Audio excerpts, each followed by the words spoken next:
Alright, time for today's video. This is solutions for the summary of geometric constructions. So this particular assignment, so you can have notes that you can use for your test. So just notes for yourself on all the constructions. And so this is like what the blank page looks like. This is what my page looks like. And so here on the picture part, I drew a picture of what the construction is supposed to look like. And then over here, I gave step-by-step instructions. So first one, you draw a little ray, and then you measure the segment using a compass. So you put your compass center on one side, figure out what hole gives you the other one, and then copy the arc onto the ray. So whatever hole you found up here is the hole you use down here to make a little arc. And your segment is the part that goes from the end point here to the end of the segment, to the arc. And so that length there is the same as the length of the original segment. So that's how you do a segment one. The copy and angle one, I always forget the first step, which is why it says 0 there, which is draw a ray. So you have to have some side to start with, so that'll be one side of your angle. You're then going to put your compass on the original angle and come out and pick your favorite hole, draw an arc. Farther out is better, so you can have some space to measure later. And so whatever hole you used, you're going to draw that arc next. And next you need to measure from point A to B with your compass. So put your compass center on one side, figure out what hole gives the other one, and you use that same radius to come over here and draw another arc. And so that arc shows up right there. And then you need to connect from here through that intersection point, and that gives you the angle we're looking for right there. There's that last side of the angle. So the initial ray, and then that last one you draw, that makes your angle. Moving down to construct an angle bisector. Step 1, put your compass here on the end, and then you draw a arc that goes through both sides. You're going to get 2 intersection points.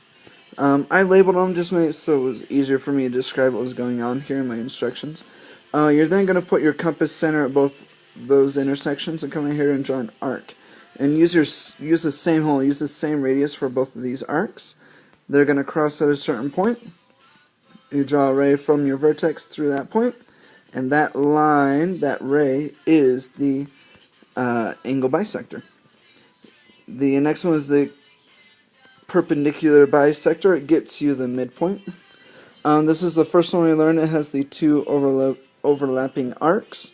You're going to put your compass center at each one of those and come out to your favorite hole that goes past halfway. Whatever hole you use, you make sure you use the same hole for both arcs.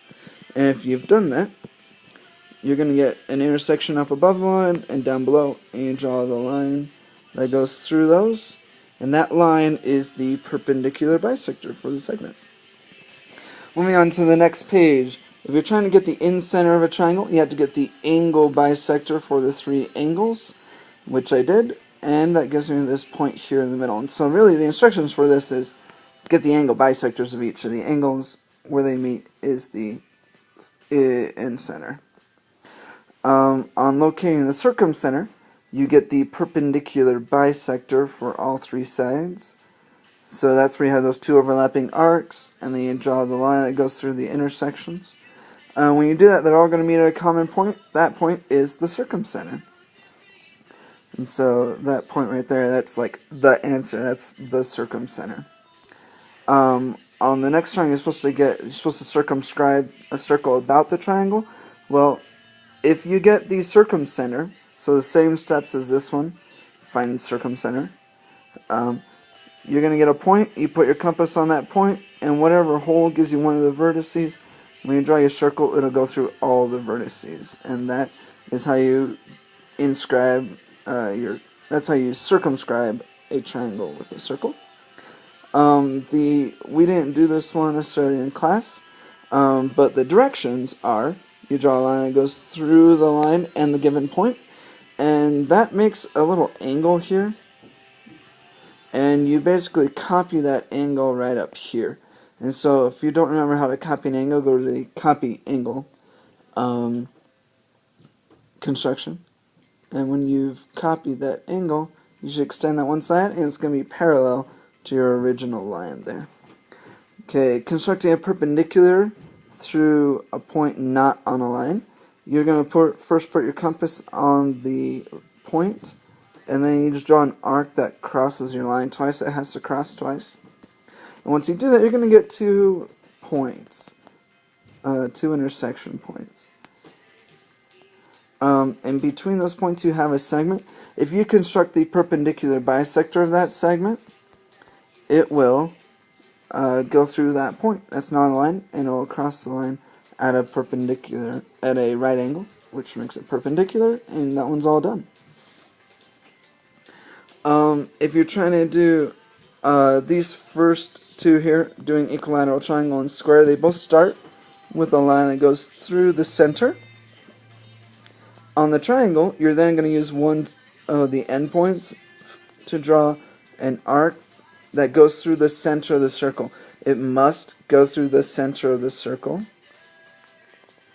And when you have that, you're now going to have 3 intersection points at the outside. Connect those up. Notice how the one you use to draw the arc, you don't connect up.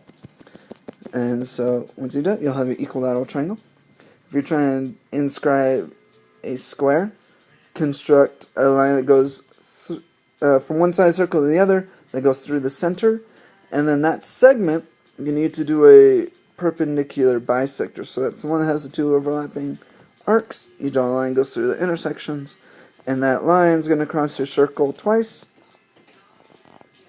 And where it crosses, you're going to connect those up, and that'll give you the square. And our last one is inscribing a regular hexagon. It doesn't say that, but regular. Inside a circle, you're going to just put a point on the edge, and then put your compass there, figure out what hole gives you the center, and then draw the arc. And you're just going to repeat that as you move your compass around your circle. And you're just going to be drawing these arcs all the way around. And after you do that 6 times, you're going to have 6 intersection points. Connect those up, and you have a regular hexagon inscribed in a circle. And that's all our constructions.